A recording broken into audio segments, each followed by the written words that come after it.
Oh, yeah. Feels good to be back. So it's me, the ranting music reviewer, and today I'm going to talk about David Live. Now, I've always had a bit of a love-hate relationship with this one. I don't know, I just never thought it was that amazing of an album. Well, I guess here I'm going to fulfill my destiny and see, was David Live a good album? Yeah, well, I don't know. I mean, we only know when I actually talk about it. So, yeah, it was a concert that was originally recorded at the Tower, Philadelphia, and it was recorded on the 14th and the 15th. However, there are some extra vocal overdubs. I mean, the backing vocals. It's due to loss of theater mic contact, according to this gatefold. It was released, it was mixed, reception was mixed, nobody really cares, it was just a live album. It was more unique back in the 70s, because you want to see the live. You want to see them live, but you couldn't get them. Well, you got to see buy the live album. The album kept getting marketed for some reason, even though it was just a live album. And I don't know about it. Anyway, yeah, here's the cover. It looks really weird here. It has like this dark tone to it. It just looks really bad, to be honest. In the back also, you can notice there it is, but it's called David Live on the cover, but it says David Bowie at the Tower, Philadelphia here.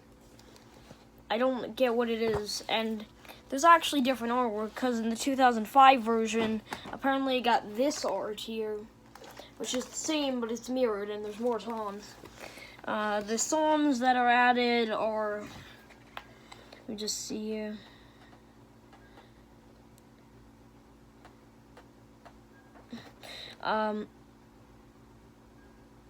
Here Today, Gone Tomorrow, Space Oddity, Panic in Detroit, Time.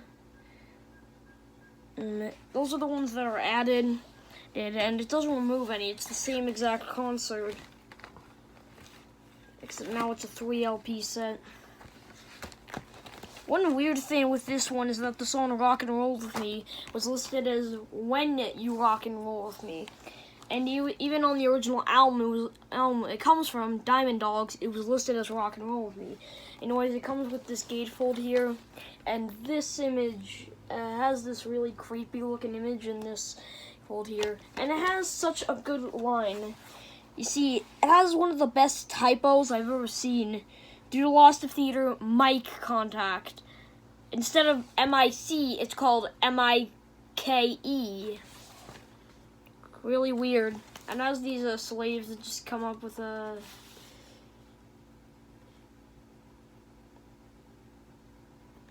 Also, it has an amazing typo here, an eternal thanks with an X instead of an X-C-K-S. Really, really amazing typos. Like, this is 1974, but these are some of the best typos I may have ever seen. I don't know how they made them, because it's a David Bowie album that has not one, but 2 typos. So yeah, side 1. Owned with the song 1984. It's a song that he recorded originally on his album Diamond Dogs. It's actually the same novel as an album it was inspired by, George Orwell's 1984. It's kind of like this song. It's got this beat. It actually sounds more like an early disco song. Oh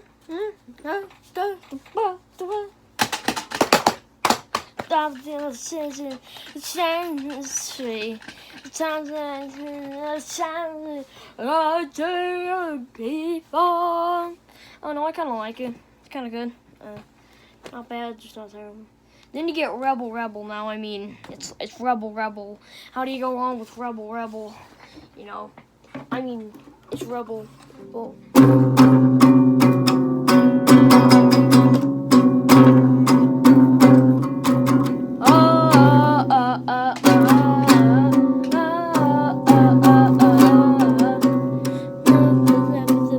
Yes, I like it. It's a cool song. Da, da, da, da, da, da, da, da, da, da, da, da. Nicki Minaj Daydream, another classic coming off of probably his most famous album, The Rise and Fall of Ziggy Stardust from the Spiders of Mars.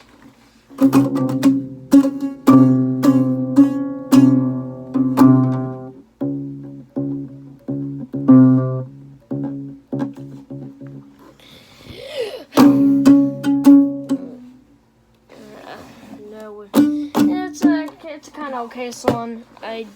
Yeah, but I'm not that fan of it. I think it's kind of overrated, admittedly. I think there are better songs from that album, though. Then you get a Sweet Thing. Now, it's just labeled a Sweet Thing, but it actually uses the medley that appears on the first side of Diamond Dogs. Sweet Thing Candidate, Sweet Thing Reprise, before it goes into Rebel Rebel. Remember, this was the Diamond Dogs era, so it makes sense that he'd do it. They're not really that much, and not one of my favorite songs, admittedly. It's kind of boring.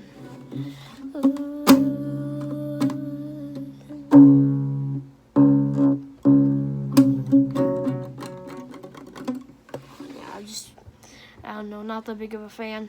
Then next up you get Changes, another classic. I think mainly nowadays one of the reasons people recognize it is because it was in Shrek 2. You know, that movie. It's one of those like catchy choruses that you never forget. Changes. One of those things you just kept saying it.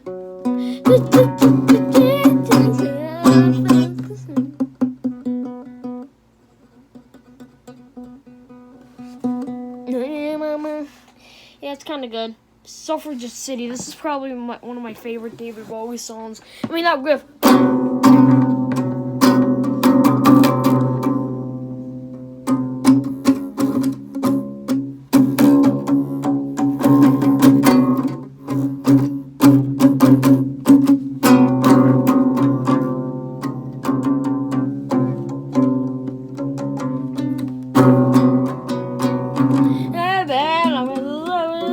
It's cool. Aladdin Sane, man, not one of my favorite songs.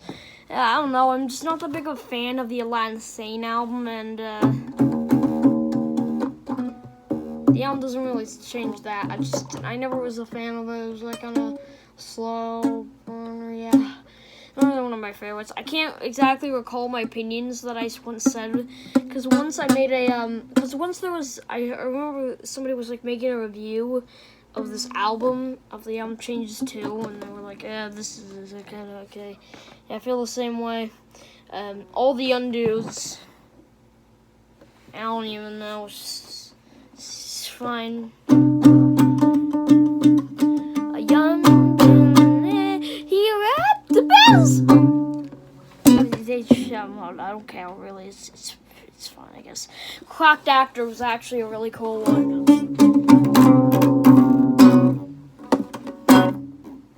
The hard rock element of the album of Aladdin Sane is probably the best part, and this is the best song. Craft Actor. Yeah, good song. And then you get When You Rock and Roll, Be a Rock and Roll with Me.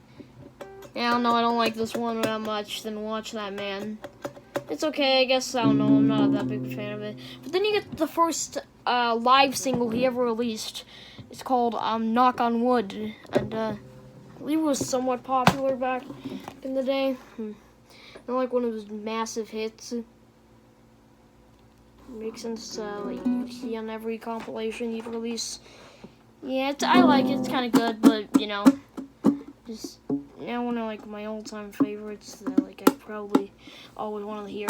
Here Today Gone Tomorrow was a exclusive bonus track, but I'm not gonna talk about it.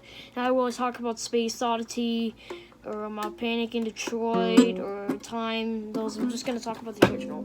Let's skip those. I just wanted to mention those again, and also I wanted to mention this. There was this card that it came with initially. This was the fan club application card. So you got this, and then in here you get an advertisement for his albums, and then in here there's the card.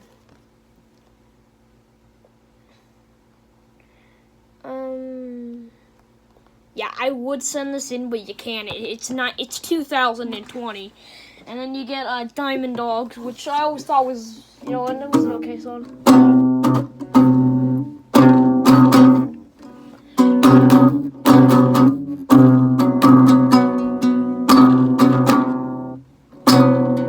I always thought that awesome riff, and then it's like, you know, kind of cool, but I'd say it goes on for a bit, like 6 minutes.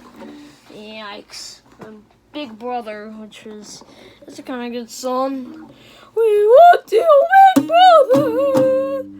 I don't know, I just never really got into that one. It was okay. Just not like a very memorable one. It's also messed with the song, Chanting of the Ever Circle and Skeletal Family. It's also ends with him saying, blah, blah, blah, blah, blah, until the album ends. Really stupid, in my opinion. And then The Width of a Circle. This song's actually awesome.